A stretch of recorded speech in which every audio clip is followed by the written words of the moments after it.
देखो बेटा, द्रव्यमान केंद्र वो बिंदु होता है जहां पर संपूर्ण द्रव्यमान केंद्रित माना जाता है। किसी भी वस्तु का वह बिंदु जहां पर उसका संपूर्ण द्रव्यमान केंद्रित माना जाए उसे अपन द्रव्यमान केंद्र के नाम से जानते हैं। पीडीएफ मैंने सेंड कर दी है, फिर मैं सेंड कर दूंगा तुम्हारे इसके पेज।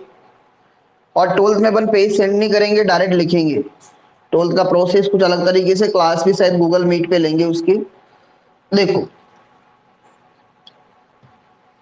जैसे मान लेते हैं कि ये कोई एक रोड है, एक छड़ है, इस प्रकार से कोई छड़ है ऐसे। अब आपको पता है अगर ये कोई छड़ या कोई रोड है लोहे की, तो इसमें सब जगह पर द्रव्यमान रहेगा, हर पॉइंट पर द्रव्यमान रहेगा। यहाँ पर द्रव्यमान रहेगा, यहाँ पर द्रव्यमान रहेगा, सब जगह पर क्या रहेगा बेटा, द्रव्यमान रहेगा। और इन द्रव्यमानों को मिलाकर ही इस रोड का क्या हुआ है, निर्माण हुआ है। तो बेटा अगर अपन से कहा जाए कि फिर इसका द्रव्यमान केंद्र कहां पर होगा, द्रव्यमान केंद्र कहां पर होगा, तो बेटा द्रव्यमान केंद्र किसी भी वस्तु में वह बिंदु होता है, वस्तु हो सकता है, निकाय हो सकता है, वो पॉइंट होता है जहां उसका संपूर्ण द्रव्यमान केंद्रित माना जाए। जहां उसका संपूर्ण द्रव्यमान केंद्रित माना जाए उसे अपन क्या कहेंगे बेटा, द्रव्यमान केंद्र कहेंगे। वो बिंदु, जैसे मेरे पास ये मार्गर है, अब इस मार्गर को मैं ऐसी जगह फोर्स लगाऊं कि बैलेंस हो जाए, तो लगभग आपको पता है कि इसका जो मिड पॉइंट रहेगा, यहां पर इसका संपूर्ण द्रव्यमान क्या माना जाएगा बेटा, केंद्रित माना जाएगा। तो किसी भी वस्तु या निकाय में वो बिंदु जहां पर उसका संपूर्ण द्रव्यमान केंद्रित माना जाए बेटा, उसे अपन किसके नाम से जानते हैं, द्रव्यमान केंद्र के नाम से जानते हैं। वेरी इंपॉर्टेंट लाइन है, किसी भी वस्तु या द्रव्य या पदार्थ के अंदर वो बिंदु जहां उसका संपूर्ण द्रव्यमान केंद्रित माना जाए उसे अपन क्या कहेंगे, द्रव्यमान केंद्र कहेंगे। अब बेटा उसके बाद में द्रव्यमान केंद्र, अब ये जरूर नहीं, देखो एक चीज और समझना बेटा, कि जैसे मैं आपसे कहूं कि ये कोई एक वलय है, ऐसी वलय का मतलब आप लोगों ने देखा होगा रिंग। और बेटा ये एक शक्ति है, जिसे अपन बोलते हैं इंग्लिश में डिस्क। आप लोगों ने देखा होगा, सभी के घर में होता होगा तवा, ठीक है ना, जिसमें बीच में भी क्या होता है, द्रव्यमान होता है ऐसे। और इसमें बीच में द्रव्यमान नहीं होता है, ये रिंग है। केवल द्रव्यमान कहां पर रहेगा, इसके सरकमफ्रेंस पे रहेगा, इसकी परिधि पर रहेगा। और यहां पर द्रव्यमान इसके प्रत्येक बिंदु पर रहेगा, सब पॉइंट पर क्या रहेगा, द्रव्यमान रहेगा। और यहाँ पर द्रव्यमान केवल कहां पर रहेगा बेटा, इसकी परिधि के जो बिंदु रहेंगे, जो पॉइंट रहेंगे, वहीं पर क्या रहेगा, द्रव्यमान रहेगा। और जगह द्रव्यमान नहीं रहेगा, और जगह द्रव्यमान नहीं रहेगा। तो इसका मतलब ये नहीं है कि द्रव्यमान केंद्र, द्रव्यमान केंद्र आपको पता है कि इसका द्रव्यमान केंद्र यहां पर रहेगा, इसका जो ज्योमेट्रिक केंद्र रहेगा वही इसका क्या रहेगा, द्रव्यमान केंद्र कहेगा, जिसे अपन इसका सीएम कहेंगे, सेंटर ऑफ मास। और बेटा यहां पर इसका द्रव्यमान केंद्र यहां पर रहेगा, इसके मिड पॉइंट में इसका सेंटर ऑफ मास। अब क्वेश्चन ये उठता है कि द्रव्यमान केंद्र की उपस्थिति के लिए ये आवश्यक नहीं है कि वहां पर द्रव्यमान होना चाहिए। द्रव्यमान केंद्र हवा में भी हो सकता है, जैसे यहाँ पर तो हवा ही है ना, यहाँ द्रव्यमान थोड़ी है, फिर भी बेटा उसका द्रव्यमान केंद्र है।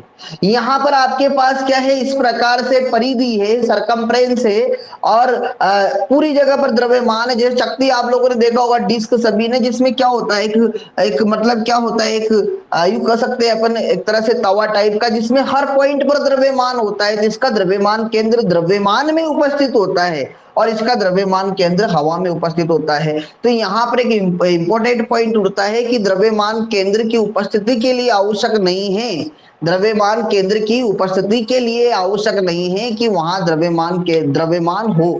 द्रव्यमान केंद्र हवा में भी हो सकता है, द्रव्यमान केंद्र जो होता है बेटा वह हवा में भी हो सकता है। ये आवश्यक नहीं है कि द्रव्यमान केंद्र उसी जगह पर हो जहां द्रव्यमान हो। तो बेटा छड़ का द्रव्यमान केंद्र कहां पर रहेगा, इसके मिड पॉइंट पे, इसके मिड पॉइंट पे। अगर मैं इस मार्गर को ऐसे बैलेंस करना चाहूं तो बीच में उंगली लगा दूं इसके मिड पॉइंट पे, तो बैलेंस हो जाएगा। इसका मतलब यूं कह सकते हैं कि इसका संपूर्ण द्रव्यमान इसके मध्य बिंदु पर, इसकी लंबाई जो है उस लंबाई के मध्य बिंदु पर केंद्रित रहता है, और वहां पर अपन बल लगा के इसको संपूर्ण को, यानी कि इस पूरी छड़ को क्या दे सकते हैं, मोशन दे सकते हैं, गति दे सकते हैं। तो समझ में आई बात, द्रव्यमान केंद्र वह बिंदु होता है जहां किसी निकाय का या किसी वस्तु का संपूर्ण द्रव्यमान केंद्रित माना जाता है, उस बिंदु को बेटा अपन क्या कहेंगे, द्रव्यमान केंद्र कहेंगे। यानी कि वह बिंदु जहां उसका संपूर्ण द्रव्यमान केंद्रित माना जाए, उस पॉइंट को अपन क्या कहेंगे बेटा, द्रव्यमान केंद्र कहेंगे।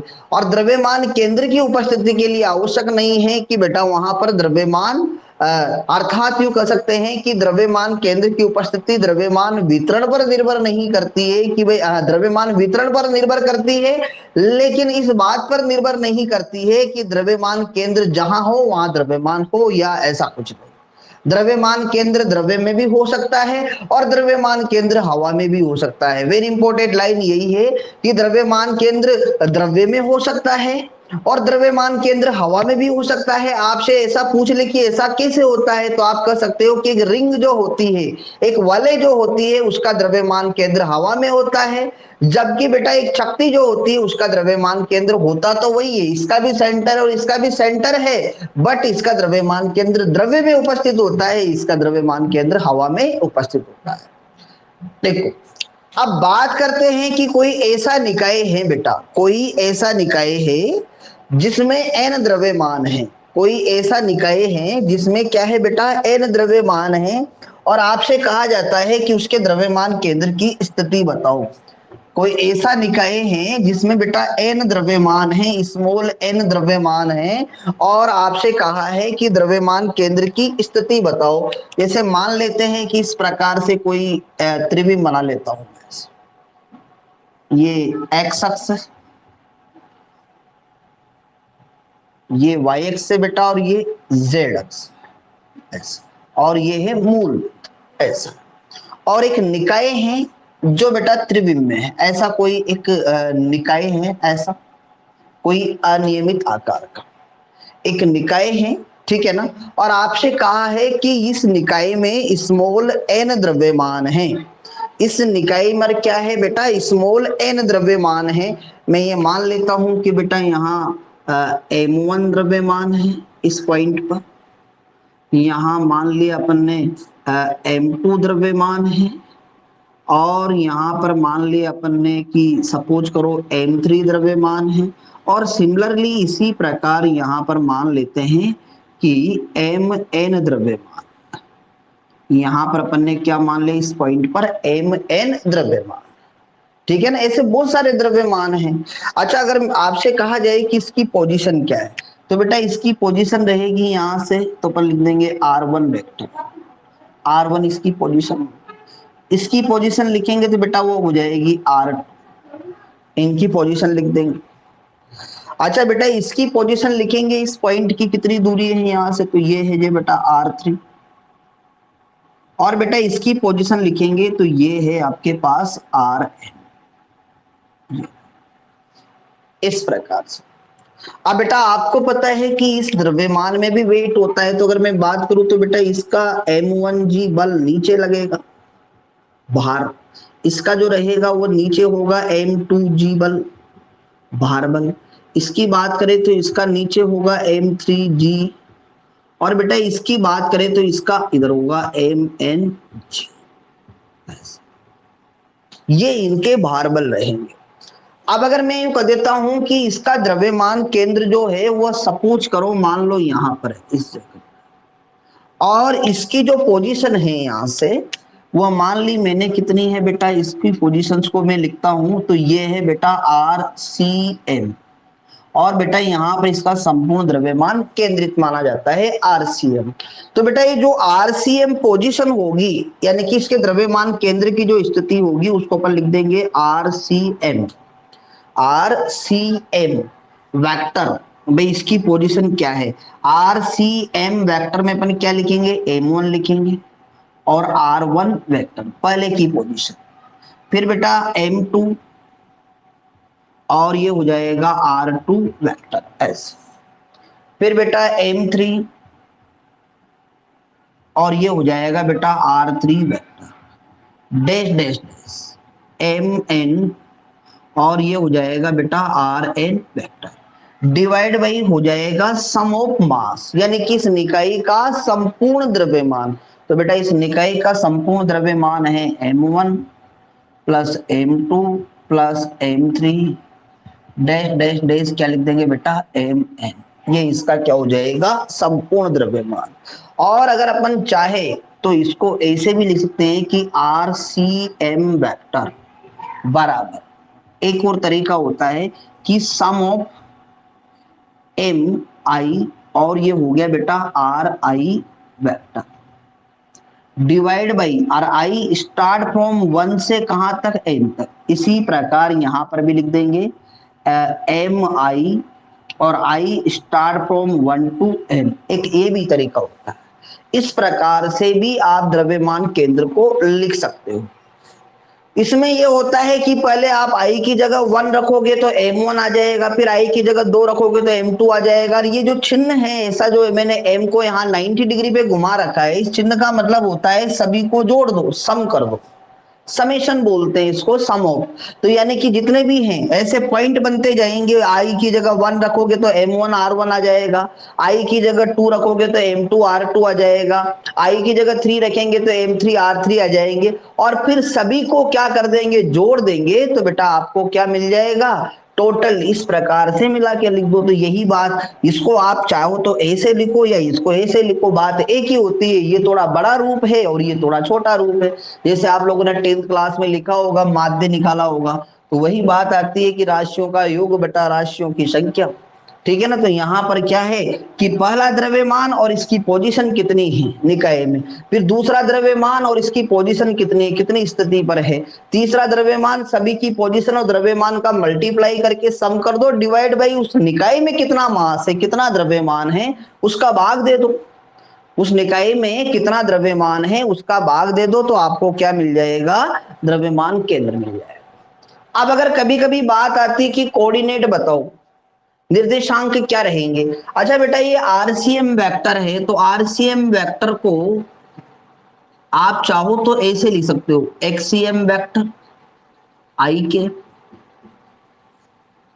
ये हो जाएगा वाईसीएम जे के, और जेड सी एम के। इसको ऐसे भी लिखा जा सकता है कि भाई आरसीएम क्या है, वेक्टर है, पोजीशन है, तो बेटा एक्सीएम आई के, वाईसीएम जे के और जेड सी एम के।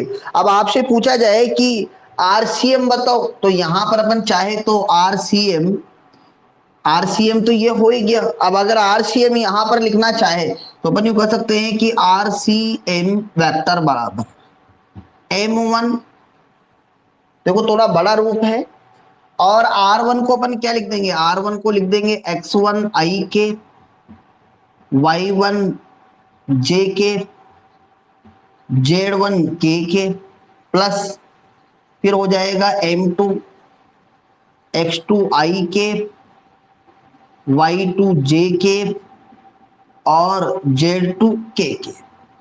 फिर बेटा ऐसे डैश डैश लगा लगा के यहां पर लिख देंगे वापस m3 r3 की जगह x3 आई के प्लस y3 जे के, सॉरी एम एन कर दो इसको, एम एन।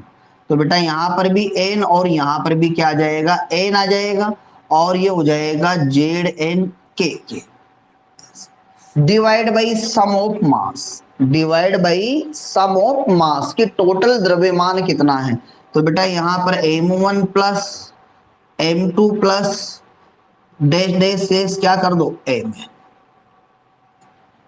अब आरसीएम को चाहो तो तुम कोऑर्डिनेट में ऐसे लिख सकते हो। तो बेटा इनको आप फाइनली कहने का मतलब ये है कि अगर आपसे कहा जाए कि एक्स निर्देशांक बताओ, अगर आपसे कहा जाए कि एक्स निर्देशांक बताओ, तो बेटा एक्स निर्देशांक के लिए अब ये थोड़ा बड़ा हो जाएगा कि आरसीएम को यहां पर लिख देंगे। तो बेटा फाइनल में यहां लिख रहा हूं, आप पीडीएफ में देख लेना, आपको क्लियर हो जाएगा ये कि एक्सीएम जो आएगा वो एक्सीएम क्या आएगा, देखो एक्सीएम आएगा m1 x1 m2 x2 m3 x3 dash dash क्या लिख दोगे, mn और xn डिवाइड बाई क्या हो गया, m1 plus m2 plus m3 dash dash हो जाएगा बेटा mn। इसी प्रकार YCM आएगा, YCM आ जाएगा m1 y1 plus M2Y2 dash dash MNYN divide by क्या कर देना, वही M1 plus M2 plus dash dash dash MN, ये y कोऑर्डिनेट आ। जेड कोऑर्डिनेट की बात करें तो लिख देंगे बेटा ZCM क्या हो जाएगा, M1 Z1 M2 Z2 dash dash क्या हो जाएगा MN और ये हो गया ZN डिवाइड बाई क्या हो गया बोलो बेटा M1 plus M2 plus M3 dash dash यहां कर देंगे डैश डैश प्लस क्या हो गया MN। तो ऐसे बेटा अपन तीनों कोऑर्डिनेट निकाल सकते हैं।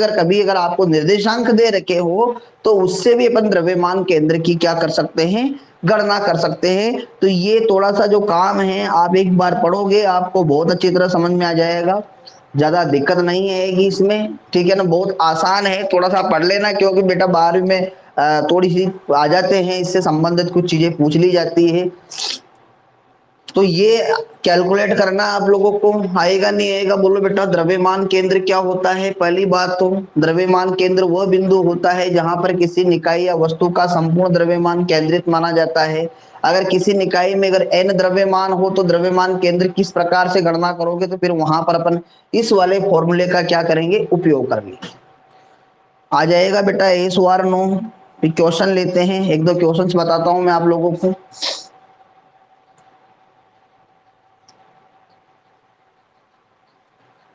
देखो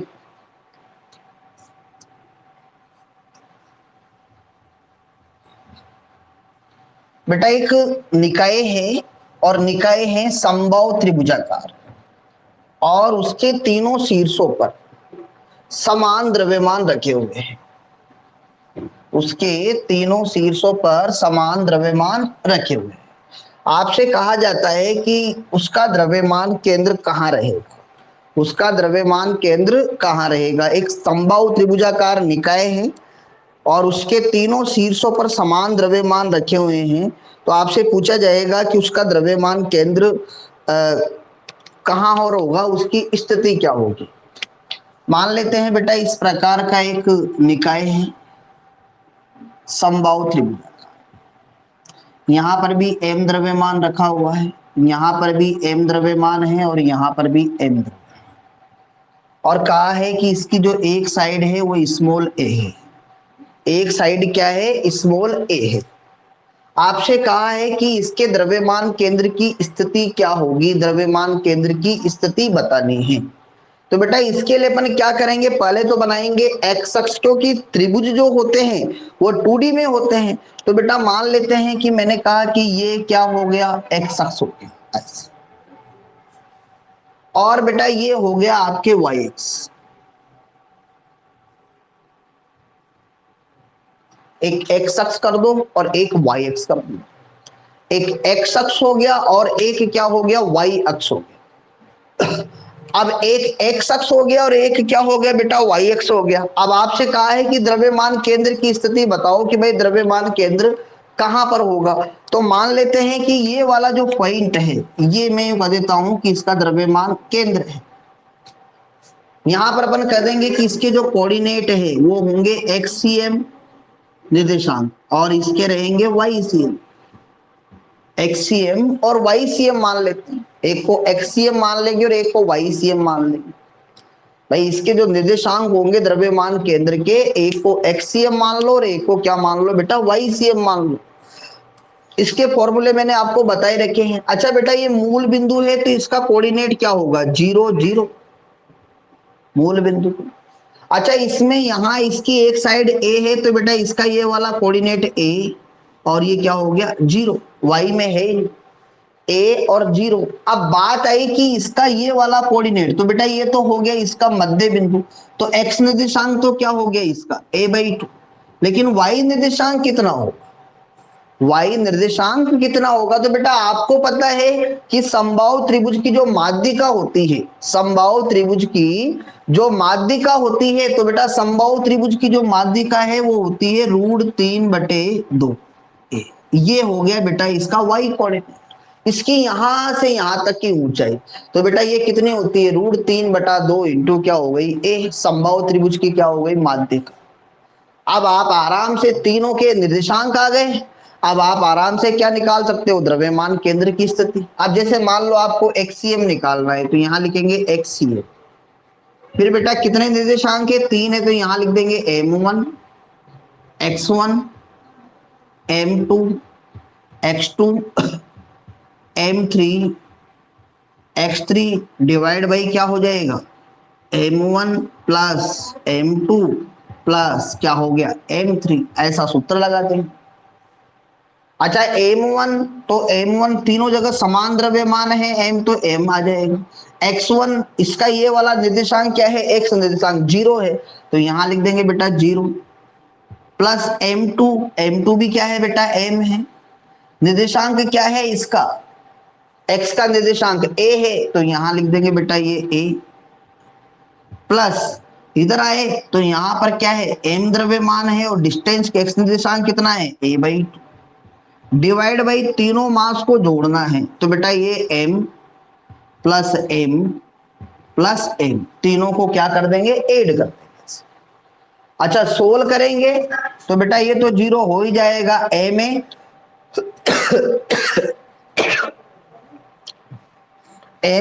और ये MA/2, तो बेटा ये हो जाएगा आपके 3MA/2 डिवाइड बाई ये कितना हो जाएगा, 3M जोड़े।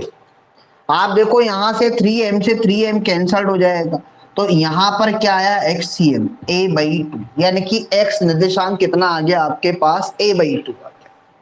अब X निर्देशांक तो A/2 आ गया, यानी कि XCM कितना मिल गया अपने को, XCM मिल गया बेटा A/2। अब बात करते हैं कि YCM कितना आएगा, उसकी कैलकुलेशंस करेंगे। ये तो क्या हो गया, XCM हो गया।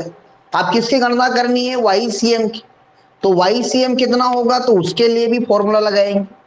XCM आपने निकाल ही लिया, अब YCM निकालना है, तो YCM के लिए क्या करेंगे, देखो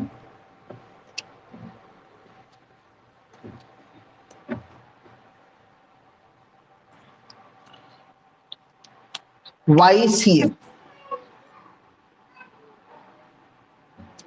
अच्छा YCM क्या होगा, वही सूत्र लगाएंगे, M1 Y1 plus M2 Y2 M3 Y3 divide by क्या हो गया, M1 plus M2 plus M3। तीन निर्देशांक है तो 3, और अगर मान लो इसकी जगह कोई वर्गाकार होता तो फिर 4 बन जाते। यहां पर लिखेंगे YCM, तो YCM बराबर हो जाएगा आपके M, ये तो M आई जाएगा, Y1, तो बेटा ये वाला निर्देशांक Y का 0 है, तो यहां 0 लिख देंगे प्लस वापस M, और यहां पर भी निर्देशांक क्या है, 0। फिर बेटा वापस यहां गए तो यहां M द्रव्यमान और निर्देशांक क्या है इसका, √3/2 A डिवाइड बाई तीनों मासों का योग, यानी कि ये हो गया 3M। M plus M plus M कितना हो गया, 3M। सोल्व करेंगे बेटा तो YCM बराबर कितना आएगा, तो ये हो जाएगा बेटा यहां पर ये तो 0 हो ही जाएगा, √3/2 और ये हो गया बेटा M और ये A डिवाइड बाई कितना हो गया, 3M। M से M कट जाएगा, तो बेटा ये YCM आएगा आप लोगों के यहाँ, ये √3 और ये 3 है, तो ये आ जाएगा बेटा आपके यहाँ A और ये हो जाएगा 2/√3। तो बेटा ये हो गया आपके YCM। XCM निकाल लिया, YCM आंसर क्या हो जाएगा, द्रव्यमान केंद्र की स्थिति के निर्देशांक XCM YCM बराबर लिख देना बेटा, यहां पर क्या आ जाएगा, A/2 आया और दूसरा क्या आया, A/2√3। एस और नो क्लियर है या नहीं, बहुत आसान प्रॉब्लम है, आएगा नहीं आएगा।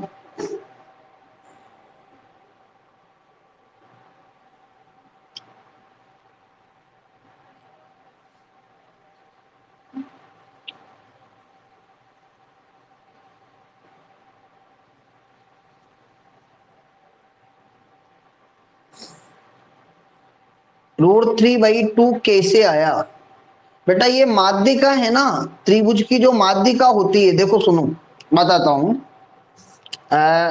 जैसे मान लेते हैं ये a/2 है, थोड़ा बेसिक आइडिया, ये कितना होगा बेटा? आधा a/2। ये साइड क्या है? a है, तो इसका स्क्वायर और इसका स्क्वायर बराबर इसका स्क्वायर, तो ये निकाल लेना कितना आएगा। जैसे अपन त्रिभुज का क्षेत्रफल निकालते, समबाहु त्रिभुज का क्षेत्रफल, तो उसकी ऊंचाई कैसे निकालते हैं? तो उसकी ऊंचाई क्या होती है? भुजा की कितनी होती है? √3/2 a होती है। आएगा नहीं आएगा, या सोल्व करके बताए पूरा ईशान? आ जाएगा?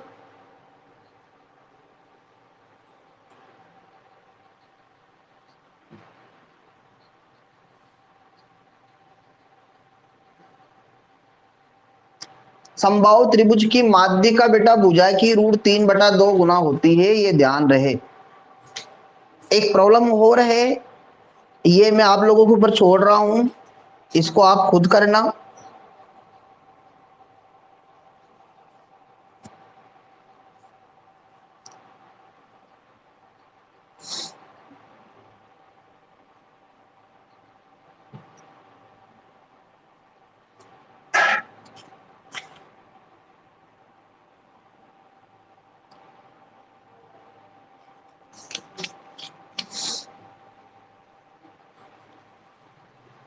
देखो एक क्वेश्चन और समझा देता हूं आप लोगों को।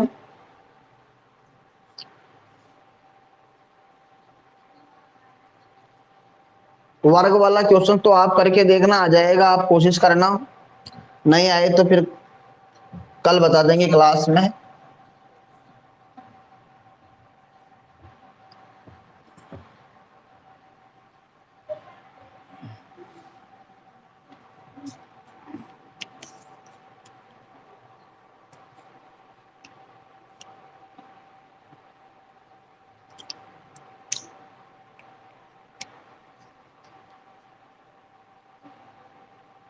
एक कार्बन मोनोऑक्साइड वाला क्वेश्चन है, इसको भी करके देखना है, सिंपल है, आ जाएगा। एक क्वेश्चन से मैं तुम्हें दे रहा हूं, आंसर निकाल के बताओ मुझे। ये समबाहु त्रिभुज है, यहाँ 2 किलोग्राम है, यहाँ 3 किलोग्राम है, और यहाँ 5 किलोग्राम, और इसकी जो भुजा है वो 4 मीटर है, 4 सेंटीमीटर है, ज्यादा हो जाएगा।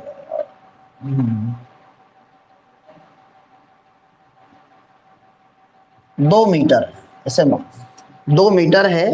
बताओ इसका द्रव्यमान केंद्र के निर्देशांक क्या आएंगे? देखा, कोशिश करो, 2 मिनट का टाइम है तुम लोगों के पास, करो भी। इसके द्रव्यमान केंद्र के निर्देशांक बताओ क्या आएंगे? उत्तर मैंने बताई थी आप लोगों को भी।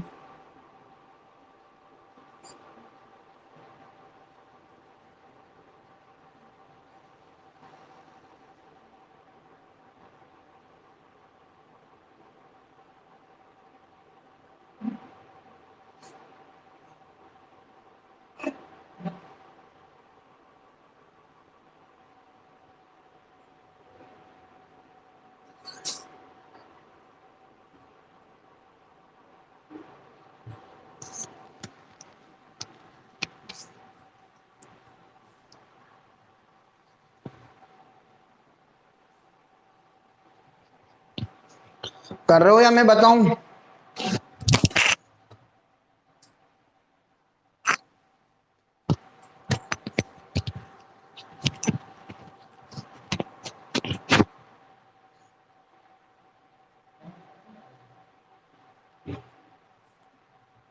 उसी की तरह करना है जैसे पहला क्वेश्चन किया था। भाई ये क्या है? ये एक्स अक्ष मान लो ऐसे, इसको वाई एक्स मान लो। ये भुजा कितनी है? 2 मीटर है। निर्देशांक बनाओ इनके। इसका निर्देशांक ये क्या हो गया बेटा? 0 0। 2 मीटर भुजा है, तो बेटा इसका निर्देशांक क्या हो जाएगा? इसका निर्देशांक हो जाएगा 2 और 0। अब इसकी बात है तो भुजा का कितना है? अभी थोड़ी देर पहले बताया था, √3/2। भुजा का कितना है बेटा? √3/2 होता है, तो ये यहाँ तो आधा है, तो आधे का मतलब 1 मीटर, और ये भुजा क्या कितना है, √3/2, तो √3/2 इंटू क्या हो गया 2, भुजा का कितना है √3, 2 से 2 कट गया, तो यानी कि निर्देशांक है अपने पास 1 और √3। अब ये तीनों निर्देशांक आ गए और तीनों द्रव्यमान आपको दे रखे हैं, सूत्र लगा के आंसर बता सकते हैं। अगर आपको चाहिए एक्सीएम चाहिए कि भाई एक्सीएम कितना आएगा, तो क्या करेंगे भाई, यहाँ लिखेंगे 3 किलोग्राम इंटू 0, यहाँ लिखेंगे 2 इंटू कितना है 5, और बेटा इधर क्या हो जाएगा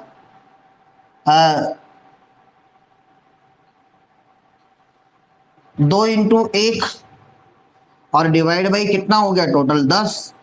यहां से टोटल द्रव्यमान कितना हो जाएगा, 2 और 3 5, और 5 कितना हो गया 10, और 10 किलोग्राम। सोल्व करेंगे तो कितना आ जाएगा, ये आपके पास कट जाएगा, 10 और 2 कितना हो गया 12, 12 बटे कितना हो गया 10, ये 10 और 2 12, तो यानी कि आएगा 1.2 सेंटीमीटर। एक्स निर्देशांक तो कितना आ गया 1.2 सेंटीमीटर। फिर बेटा वाई निर्देशांक देखेंगे, तो वाई निर्देशांक कितना होगा, वाई सी एम बराबर ये कितना है 3 किलोग्राम इंटू क्या हो गया 0, इधर कितना है 2 किलोग्राम, कितना है 5 किलोग्राम इंटू क्या है, इधर भी निर्देशांक 0, इधर क्या है बेटा 2 किलोग्राम इंटू कितना है √3, डिवाइड बाई कितना हो गया 10 टोटल द्रव्यमान। बहुत आसान है, सोल्व करेंगे तो 0 हो जाएगा, तो क्या बचा 2√3 डिवाइड बाई क्या हो गया 10, ये कितनी बार कट गया 5 बार, तो बेटा ये फाइनली कितना आ जाएगा आपके पास यहाँ पर √3/5 सेंटीमीटर। एक्सीएम आ गया, वाईसीएम आ गया। आसान है ना, कर लोगे इस प्रकार के क्वेश्चंस, आएंगे नहीं आएंगे।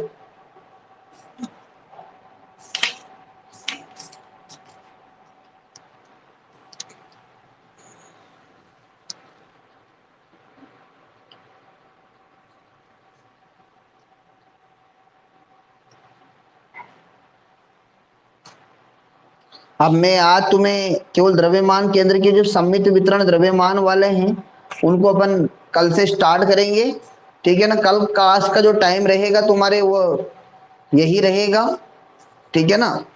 और मॉर्निंग में रहेगा तो मैसेज आ ही जाएगा तुम्हारे, शाम को आ जाएगा मैसेज 7-8 बजे के आसपास। अगर सुबह जल्दी रहता है तो जल्दी रहेगी तो फिर 6:15 बजे रहेगी, नहीं तो फिर यही टाइम रहेगा 8:15 का। अभी थोड़ी प्रॉब्लम है मेरे 2-3 दिन की, 1 तारीख तक, फिर उसके बाद में 12वीं स्टार्ट कर देंगे तुम्हारे। 2 तारीख से बुधवार भी है। 12वीं में एनसीईआरटी सिलेबस है। अगर तुम लोगों को 2015 की पुरानी किताबें अगर किसी की मिल जाती है, तुम्हारे बड़े भाई बहनों में या कहीं हो, तो वो ले लेना, क्योंकि वही सिलेबस चलेगा तुम्हारे एनसीईआरटी वाला, आरबीएससी वाला सिलेबस नहीं चलेगा। सिलेबस थोड़ा टफ है, इसलिए अपन 2 मई से स्टार्ट कर देंगे। और आसान भी बहुत, ऐसी कोई बात नहीं है आपके इसमें तो क्वेश्चन, उसमें थोड़ा क्वेश्चंस का लेवल ज्यादा रहेगा, थोड़ी मेहनत ज्यादा करनी पड़ेगी। न्यूमेरिकल पोर्शन बहुत अच्छे हैं, जैसे आप लोगों ने 11th में न्यूमेरिकल किए हैं तो 12वीं में भी ठीक ठाक के आएंगे, लेकिन 12वीं तुम्हारे 11 से आसान रहेगी। ये इतना मैं कह सकता हूँ कि 11वीं में क्या है कि बहुत ज्यादा सिलेबस आता है, 12वीं में इतना ज्यादा सिलेबस नहीं है, कि लिमिटेड सिलेबस रहेगा और आसान रहेगी 12वीं। जो अपन पढ़ेंगे पहला लेसन वो बहुत ही आसान है, ठीक है ना। मैं बता भी दूंगा तुम्हें कौन कौन सी चीजें उसके लिए तैयार करनी है। एक बार सदिश को पढ़ के देख लेना घर पे, क्योंकि जब उस चैप्टर को स्टार्ट करेंगे तो पहला पार्ट उसमें सदिश ही है जो आप लोगों को थोड़ा देखना है। 11th तो मैंने आपको सदिश पढ़ा ही रखा है, तो सदिश को थोड़ा पढ़ लेना, उसकी ही जरूरत पड़ेगी उस चैप्टर में। और तो बाकी सब चीजें नहीं आएगी तो वह नई सिरे से होगी और अच्छी तरह हो भी जाएगी। वैसे मैं इसके पेज सेंड कर देता हूँ जो तुम्हें आज पढ़ाया है मैंने, ठीक है ना। जिसके क्वेश्चन जो मैंने नहीं बताए वो करके देखने हैं। सतत द्रव्यमान वितरण के जो निकाय हैं उनको अपन कल पढ़ेंगे। रिंगर वाले, इनका सेंटर ऑफ मास, कम से भी कम द्रव्यमान केंद्र पूरा कर लेंगे अपन। ओके बेटा।